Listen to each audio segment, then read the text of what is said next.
let's start with the Gilded Age, okay? This phrase, it's not one we use a lot anymore, but people for a long time use it. And it generally is used to describe roughly the late 19th century, okay, the end of the 19th century, and perhaps just into the beginning of the 20th. And the term Gilded Age comes from gilding, which is to put a thin layer of gold over something. And the idea is the thin layer of gold makes something that might not be very valuable look valuable, right, by gilding it. And sometimes you hear the gilt edges, right, is another expression that you sometimes hear.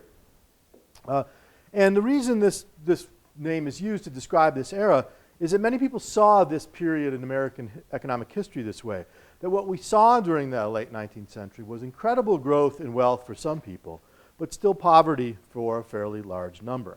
Now, you can think back to my last lecture today, my first lecture today, last lecture I gave, and you sort of recognize that, well, okay, you know, even though there were still plenty of poor people in the late 19th century, standards of living were improving, right? We were on that upward swing of that hockey stick. But still, right, some people were getting fabulously wealthy, and this is really the sort of beginnings of industrialization, but the sort of heightening of industrialization. And as many people were getting very wealthy, it put into relief the poverty of others. So it was a period of a great deal of technological and scientific advancement also. Okay? Technology was exploding, including, as I suggested, industrial production, but also communication and transportation. Science was enabling us to control nature in ways that humans had not been able to before. We'd seen train transportation, and by the end of this period, by the early 20th century, we saw the automobile. The telegraph earlier linked the world, and by, again, later in this period came the telephone. The production of things like steel and oil and other major industrial projects were growing tremendously. And what we were seeing happen really at this time is innovation. And the great economic historian Deidre McCloskey likes to talk about the importance of innovation in market economies. And here's how I like to think of innovation. Innovation requires two things. It requires invention and the right institutions, in this case, markets. You can invent things, and you can be very good at inventing things, but they don't really become innovations. That is, they don't really change people's lives and improve people's lives unless you can get those inventions to the public and get them out, mass produce them, and get them out cheaply. Think of the automobile, right? It's great to invent an automobile, but till Henry Ford comes along and innovates by figuring out how to make it available to people in a broad, mass-produced way, that's when you've got an innovation. The other point here, of course, is we think about other economies, we think about the Soviet Union, which was good at invention. There were very talented Soviet scientists, but they couldn't translate that into improved standards of living, innovation, because they did not have the right economic institutions to make that happen. And what we were really seeing happen in the United States in this period is the rise and sort of growth in innovation. And the result is rising living standards for most people.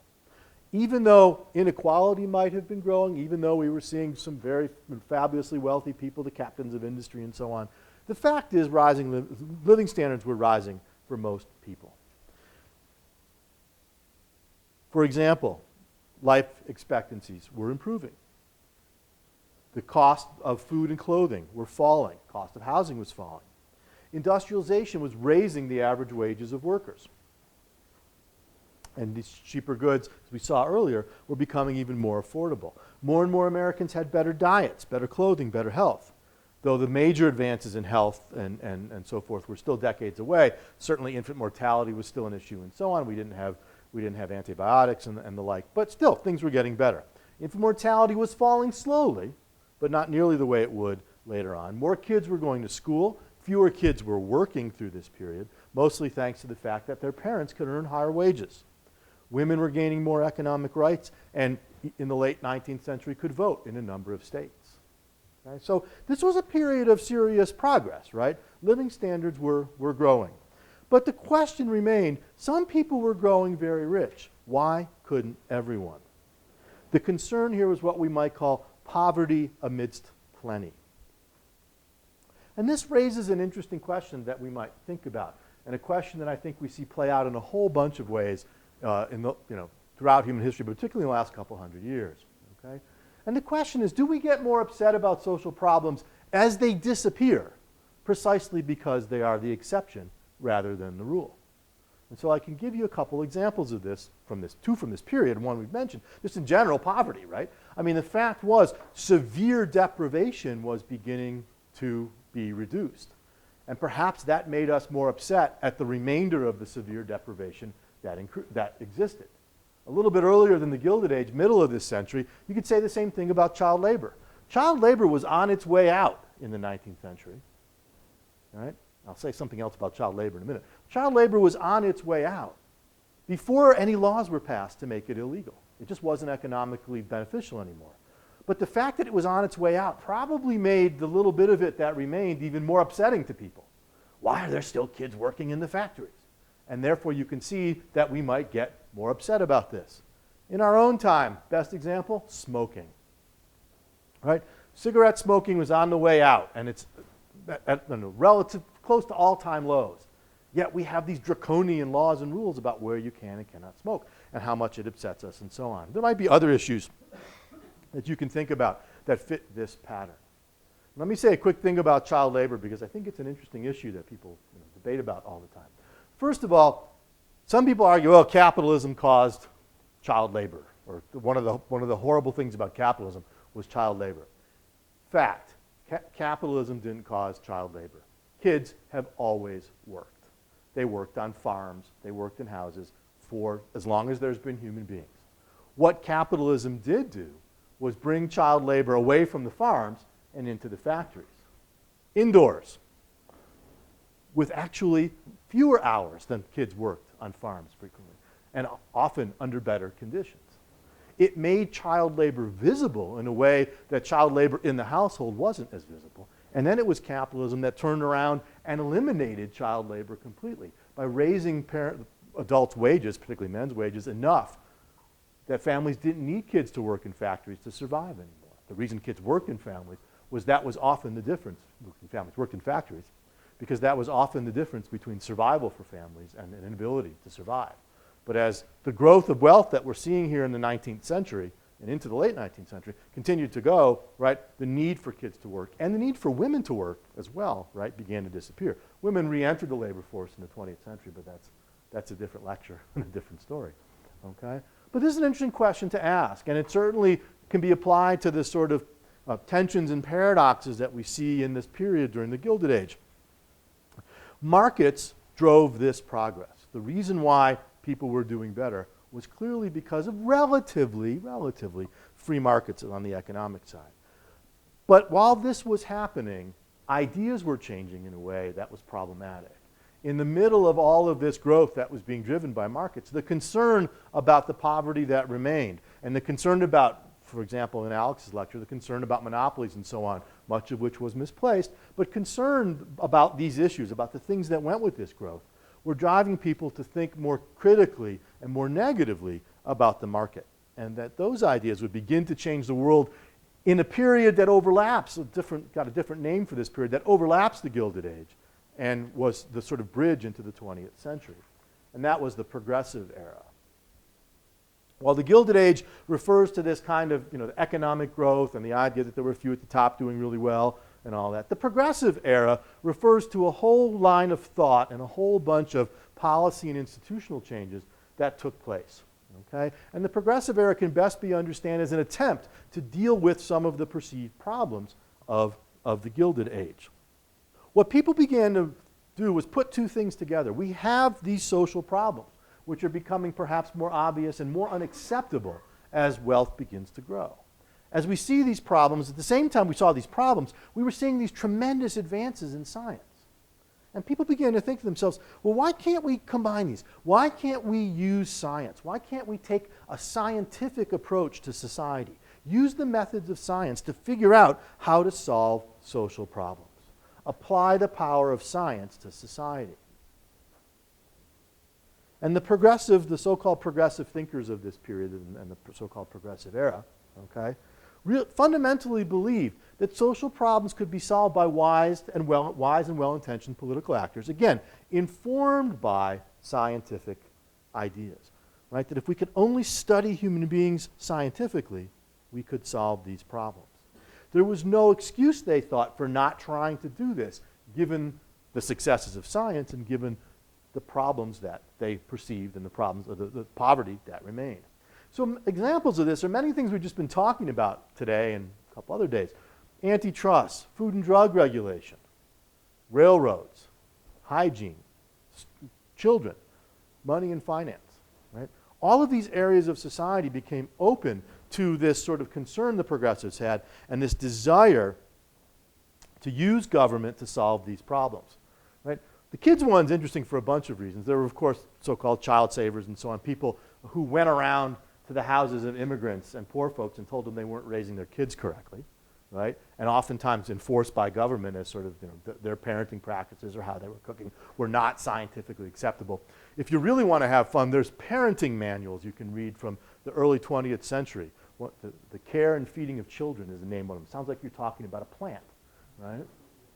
And if you read these, what's interesting about them is that they have this mantle, this language of science. Right? It was all about how do you use the latest, what they thought were the latest ideas from science to raise your kids, to take care of your infants, all these sort of things, right? And you can see, by the way, in a period when infant mortality was starting to drop, that same question from before becomes relevant. Infant mortality starting to drop, the infant mortality that was left was going to bother us a lot more. And you might see why parents would be so concerned about making sure they took proper care of their kids so that they didn't die young as well. So there's a whole period in which this kind of concern about scientifically managing and solving social problems. It's important to note, okay, a couple things that are important to note. One question worth asking is, were the problems that they were trying to solve caused by the state? And we'll just kind of let that question hang there for a minute. Did previous policies, and certainly we can think about antitrust this way, and there's some interesting issues with food and drug regulation. We've already suggested this notion, right, of regulatory capture, and the idea is that the regulated are the ones who frequently end up driving the regulation. And this was certainly true with these progressive era things as well. It was not market failure, right, solved by the benevolent state. It was often because people with particular interests, right, would use the power of the state to help themselves that way. The result of this, though, were important changes in ideology and institutions, right? Often ones that emerged from crisis. Right? One of the best books on the sort of last 125 years of the sort of growth of government is Bob Higgs' book, Crisis and Leviathan, which has been republished by Independent Institute in 2012, I think, on the 25th anniversary. Right? Crisis and Leviathan is an excellent book that talks about the way in which government, the U.S. government, particularly the federal government, has grown because of perceived and real crises and the response to it. And the progressive era sort of begins this, certainly World War I and some other things at the time beginning. But what's important here is what was changing in the progressive era was this belief, a lack of confidence in markets and the rule of law and sort of classical liberalism, and a change in ideology, a change in beliefs that government, by wise and well-intentioned political actors, right, could solve social problems. And as a result, a number of institutions were created during the progressive era that put that into practice. Again, antitrust law, the FDA, regulation of railroads, and a whole bunch of others. And the one I'm going to focus on, as a bridge to the Great Depression, is money and finance in just a second. But the point I want to emphasize now is that what comes out of this era, this sort of sequence here, is you have the Gilded Age, in which people are concerned about these questions of what we today would probably call income inequality, right? Concerned about what's happening to poor people, even as they're concerned about it, things are getting better. Okay? Part of the response to that is the progressive era response and belief that the way you solve these perceived social problems is by applying science to society through the state. All right? And again, there's all kinds of fascinating scholarship on this era, but that's kind of a short introduction. As I suggested, one of the areas that this was applied in is money and finance. And the Federal Reserve System and the creation of the Federal Reserve System in 1913, 1914 is a perfect example of this progressive era thinking. So let me say a few words about the Fed. Okay. But first of all, the Federal Reserve System is its full name. Do not refer to it as the Fed in all capitals. If you refer to it as the Fed, F-E-D in all capitals, it looks like it's an abbreviation for something, right? Like the Federal Emitter of Dollars or something like that. Right? Well, it's not what it stands for. It's, okay, it's not, I'm sorry, it's not an acronym, it's an abbreviation, all right? Federal Reserve System, okay, 1913, 1914.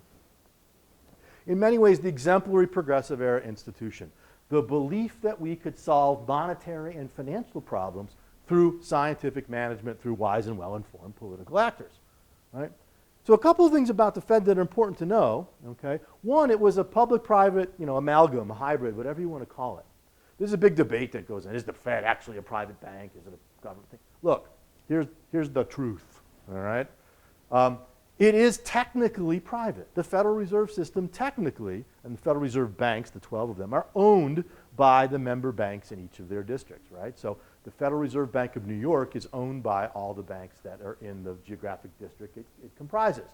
However, ownership here doesn't mean anything. It's not like stock shares that you can trade or anything like that. It's just sort of a useful fiction, right, to sort of make the Fed look like it's privately owned. In fact, the Federal Reserve System was created by the government. It has a government monopoly, several government monopolies to do certain things. It has the power to regulate private actors, right? It can be destroyed. It can be ended by an act of Congress. They have to report to Congress on a regular basis.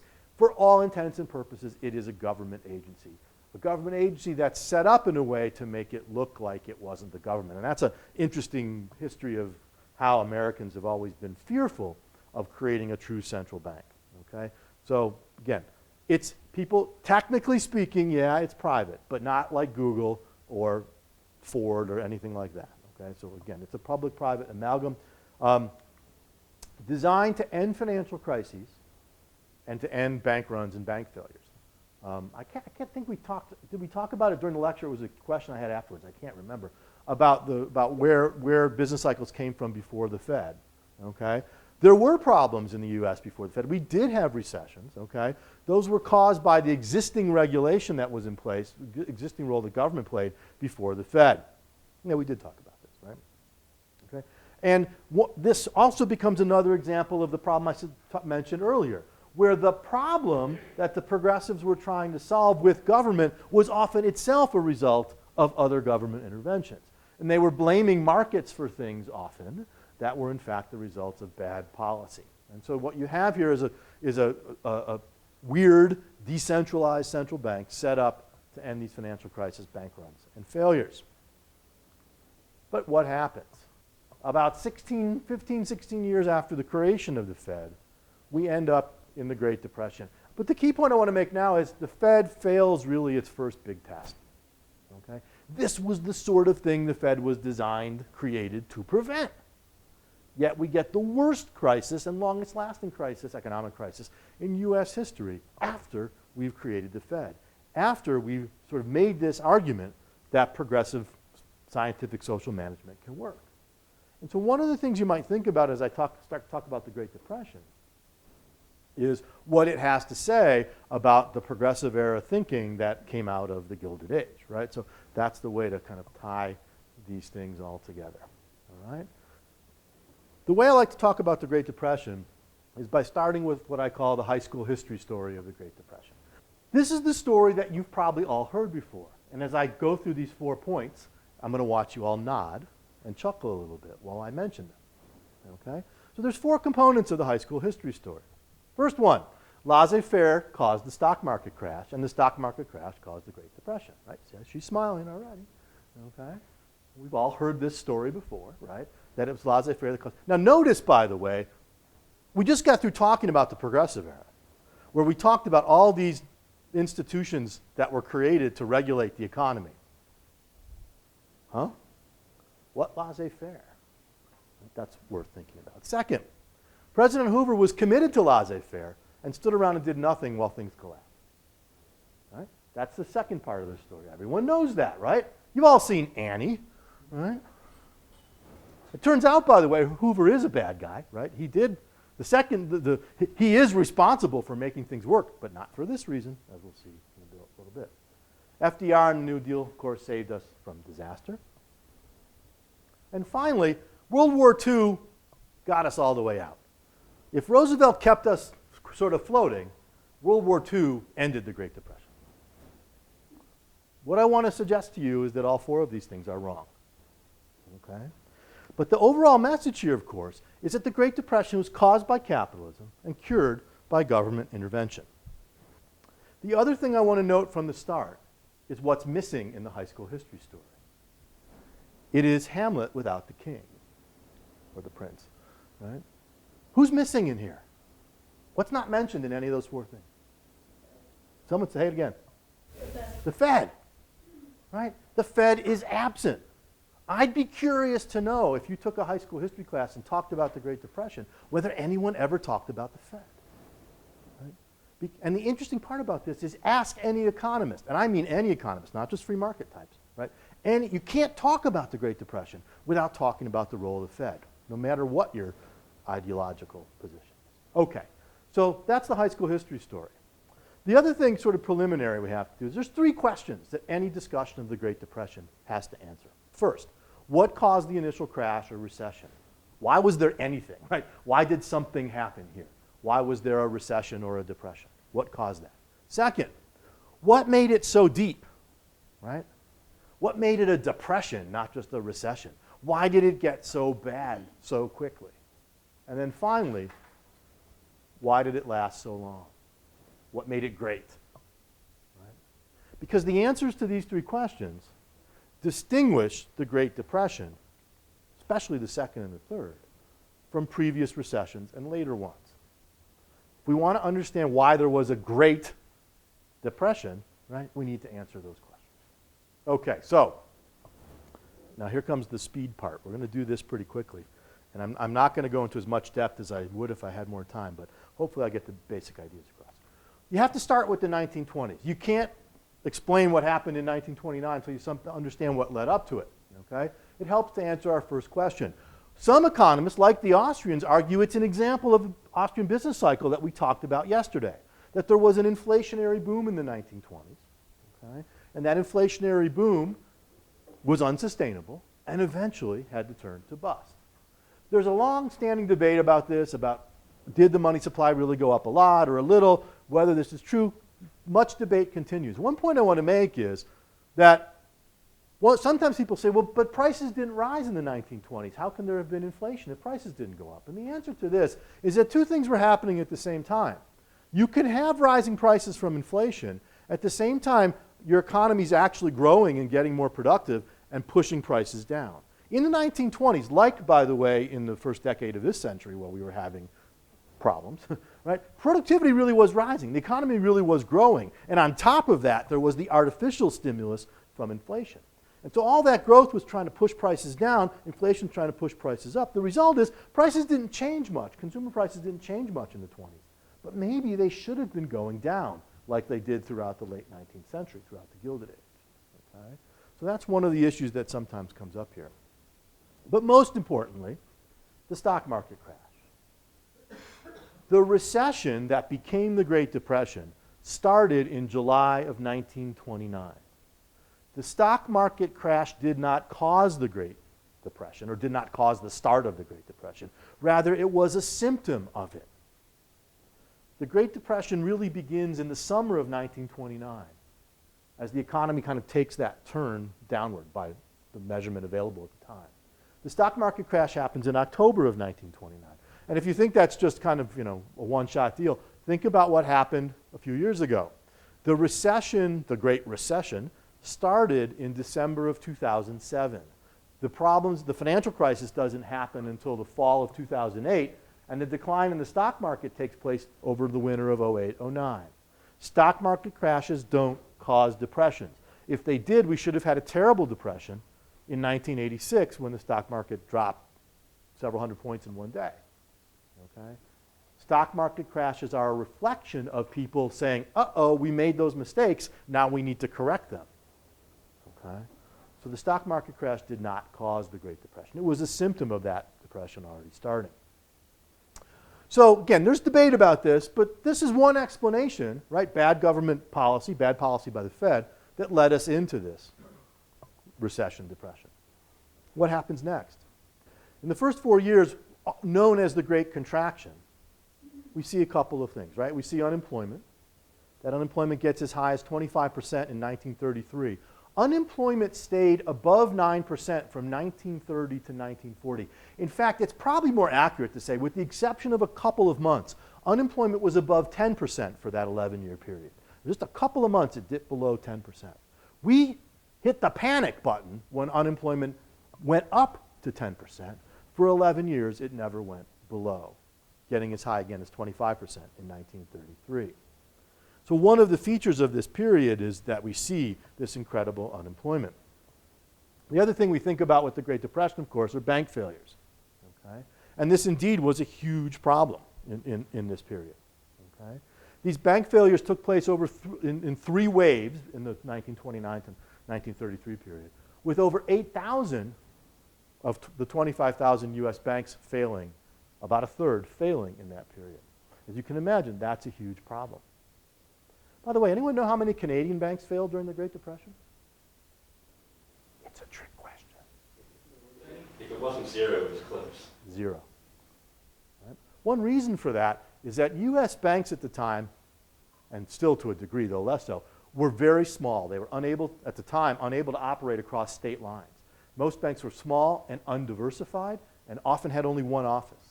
And so once one bad thing happened, without a diversified portfolio, down it goes. They were often mom and pop operations, right? Think of It's a Wonderful Life and Jimmy Stewart, okay? And people didn't know how to manage them well, and they'd made too many loans to their friends. Think Jimmy Stewart, It's a Wonderful Life, okay? And they went under. Canadian banks could operate nationwide. They were bigger, more diversified, more professional. They had no bank failures.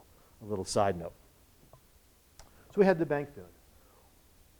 What was underlying both of these things to some degree was the massive deflation of the money supply. The Fed, whose job it was to prevent these sorts of things from happening, allowed the money supply to fall by 30% from 1929 to 1933.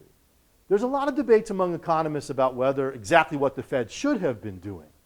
But there's really no one who thinks this was a good idea. Maybe a few people, but they're wrong. Okay? This is a problem, a huge problem. If there's not enough money, people cannot make exchanges. They cannot buy and sell goods and services. And we'll see in a minute, Hoover compounded matters by doing something else. But this drop in the money supply was one of the reasons that so many of these banks failed. The Fed was not providing enough liquidity for them. The banks had to keep calling in loans and shrinking their balance sheets, reducing the money supply. As a result, we see the decline, all the decline in the macroeconomic variables that we associate with the Great Depression.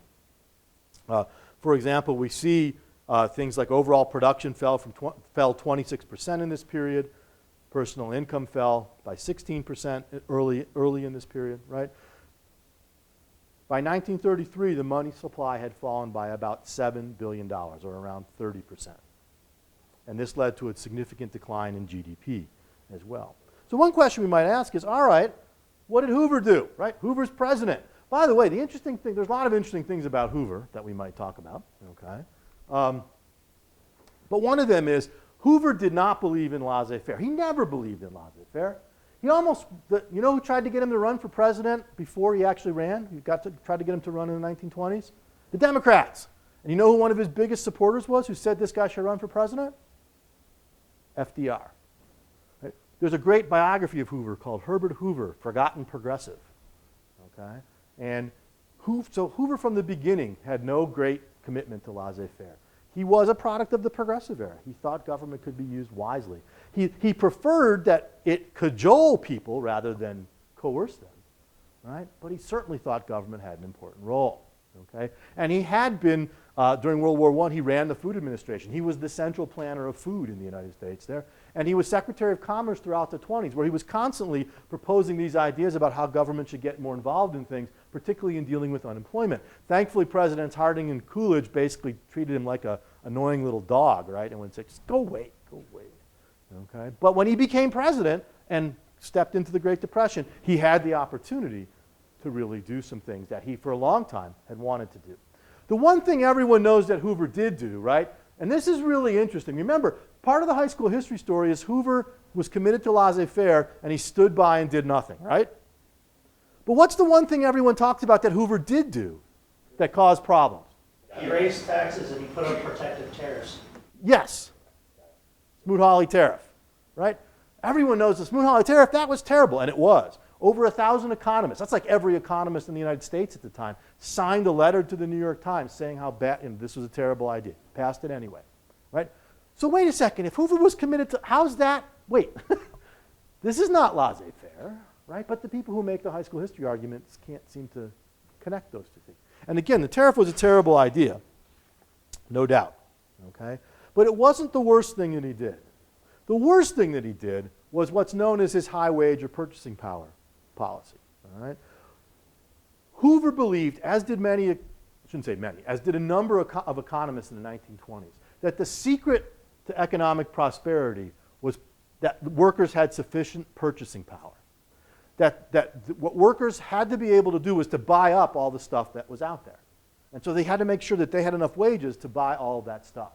One of the original theories of the Great Depression was that it was caused by underconsumption, that people didn't buy enough stuff, and that's what led to the Depression. Okay? No evidence for that whatsoever, and every theory that might explain it is a bad theory, including this one. But this is what Hoover and a number of other people believed.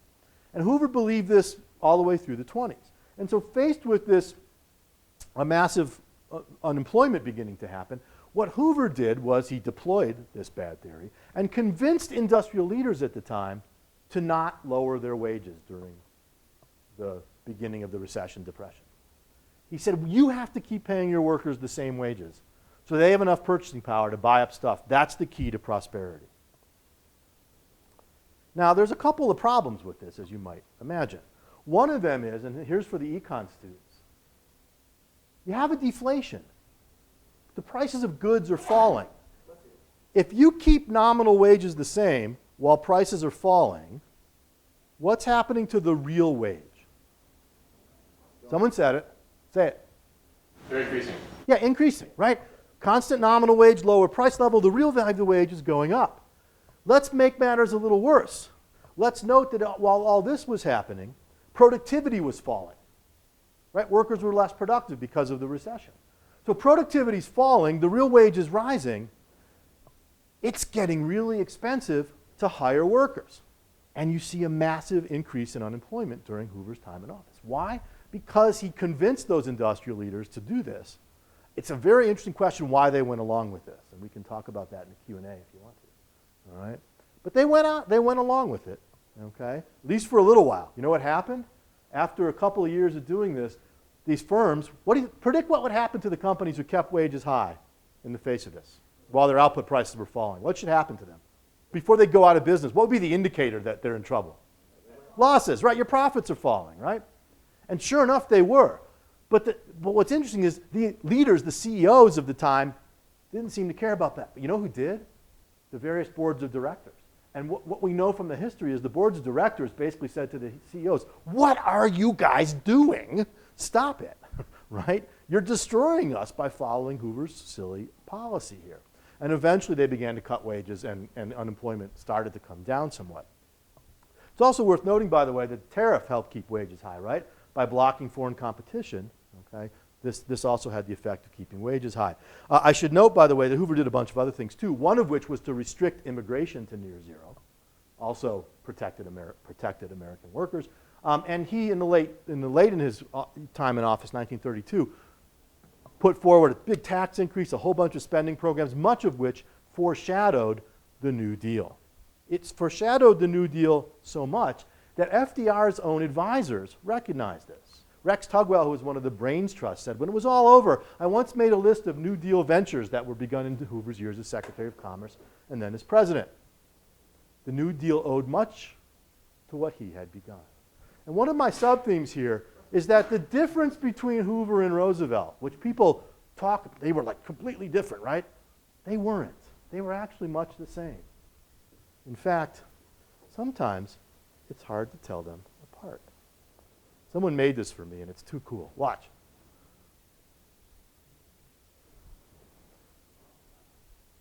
Is that awesome? Right? But because essentially, right, from a policy perspective, that's more or less what it was. Right? It was this sort of slow transformation of one into the other. So let's talk a little bit about Roosevelt. There's a number of issues we might talk about with Roosevelt and the New Deal and recovery, but I want to focus really on two. I'm going to focus on this idea of regime uncertainty, then I'm going to focus on some of the data about whether things really got better. This concept of regime uncertainty is again due to Robert Higgs, who has a long association with Independent Institute. And Bob came up with this concept in his research on the Great Depression. And what Bob argued is that one of the key variables we know from the Great Depression, okay, is that private investment, that is investment by private actors in the private economy, was dismal during the Great Depression. Okay? And just as in 1929, private investment was $16.5 billion. You can see by the worst parts of the Depression, it had fallen to 1.3, 1.7, and stayed low throughout the 1930s. If you, by the way, tack on depreciation, if you talk about net private investment, this was actually negative for a couple of years. That means the real value of the capital stock of the U.S. economy, the additions to the capital stock, was negative. We were losing value in our private capital stock. That's like unprecedented. That doesn't happen. Okay? And so one of the things Bob wanted to answer was why? Okay? And he came up with this idea of regime uncertainty. And the idea is something like the following. People won't invest in the private economy if they are not certain about the rules of the game and about the limits to government power. Uncertainty means people will refuse to play. If you think, for example, that the government's going to come in and nationalize your industry or go to socialism, right, why are you going to invest in that economy? Or if you can't figure out what exactly the government's policy is, you're worried it's going to do this or that there's no predictability there. All of those things will reduce your likelihood of you being willing to invest in the private sector. And what Higgs argued was this is what happened during the New Deal. Roosevelt's policies, both the uncertainty around them, his sort of zigging and zagging between different policies, but also the fact that there was a serious belief that capitalism was over, that we would move to some kind of socialist economy. Those things put together led private actors to not want to invest. And so what Higgs argues is that the original and later New Deal programs, plus FDR's rhetoric, and if you know the history, in the 1936 election, FDR called business people every name in the book, economic royalist. It was an all-out attack on business people, even while his own policies were not doing very much at all. Right? And business people said, hey, we ain't playing this game. Okay? And they refused to invest at the levels that they had been investing before. And in Higgs's work, he takes some evidence both from bond prices and surveys of business people to support this idea. And another thing that we can look at to sort of support this idea is to look at the evidence. Because if it's true that the New Deal was so important for saving us, let's see what happened. All right? So as I mentioned before, by 1940, unemployment was still over 10%. Right? Roosevelt took office, unemployment was up in the mid-20s. It came down fairly quickly. But for a long stretch in the 30s, it stayed well above 10%. And in fact, there was a recession within the Depression in 1937-38, where unemployment jumped back up to almost 20%. Bet you didn't hear that in high school. Okay. And there's the U.S. unemployment rate. And you can see what Hoover did between 29 and 32. It's like another hockey stick, okay? Comes down and then back up from 37 to 38, around 20%, and then continues to fall. In 1939, hours worked were still 22% below 1929. After 10 years of Hoover, Roosevelt, Hoover, Roosevelt, Hoover, Roosevelt, right? Hours worked were still less than they were before the Depression started. Real GDP per capita, right? That's GDP per person, doesn't get back to 1929 level to 1939. That's just getting back. That's not even progress in any real sense. Real GDP per capita, which was in 1933, 38% below the trend line, below where it would have been had there been no recession, depression, was still 27% below trend in 1939. Right? So where we would have been had there been no, we had maybe kind of clawed back to 1929, but we hadn't gained any of the ground that we lost through the recession and depression. Henry Morgenthau was FDR's longtime Treasury Secretary. This is a 1939 quote from him. We're spending more than we've ever spent. It doesn't work. After 8 years of this administration, we have just as much unemployment as when we started. That's not the critics of Roosevelt. That's his most faithful cabinet member saying that by 1939. So the question, did the New Deal generate recovery? It does not look like it. Last but not least, World War II. There's a lot to say about this. And people point to this all the time, right, and say, well, World War II saved us, right? Got us out of the Great Depression. Sometimes what we need is a really good war. You think I'm joking? Anyone know the Paul Krugman, right, suggesting alien invasion, right? Now, he was half serious, right, saying we really want to get out of the Great Recession. What we could use is a good alien invasion. That would get us, get stuff moving in.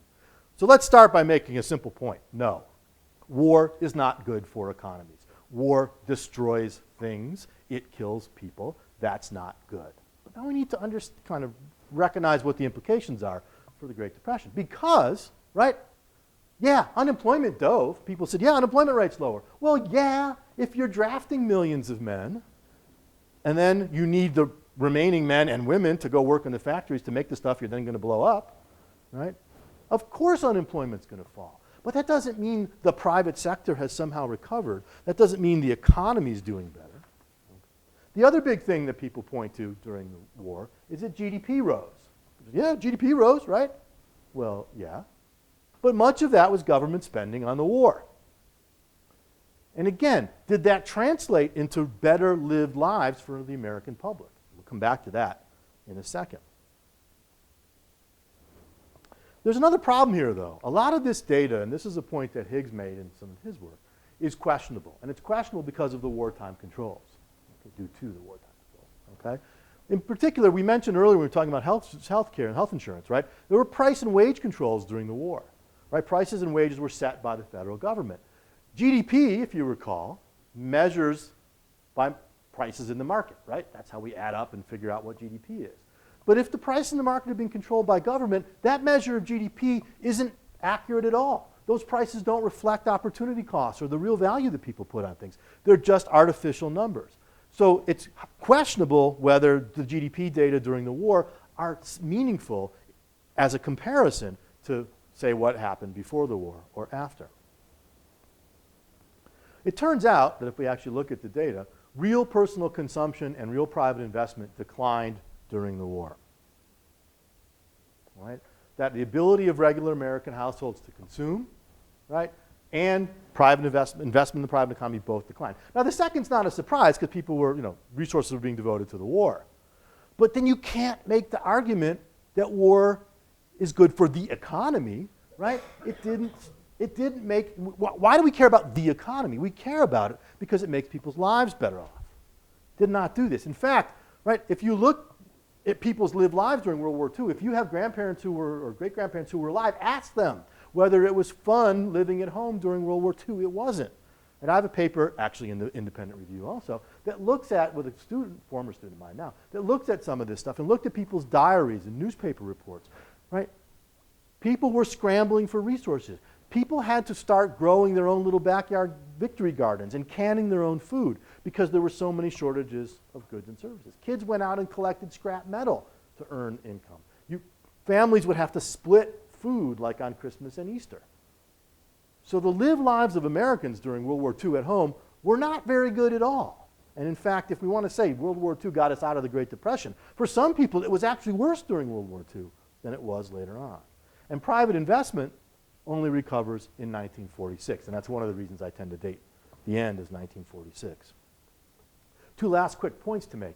One of the things that the Keynesian economists did was they said, well, after the war, right, when all these troops come home from the war and we lift all these controls, we got to be prepared for a massive recession. Right? All these soldiers coming back and all this adjustment, massive recession, right? So there were all these predictions of a post-war recession. Never happened. There was a very small slowdown, right? But right after, by 46, 47, the economy took off. And one of the reasons we took off is we got rid of the wartime controls and let markets and market prices do their job again. And we're really out of the Great Depression a year, 2 years after the war ends.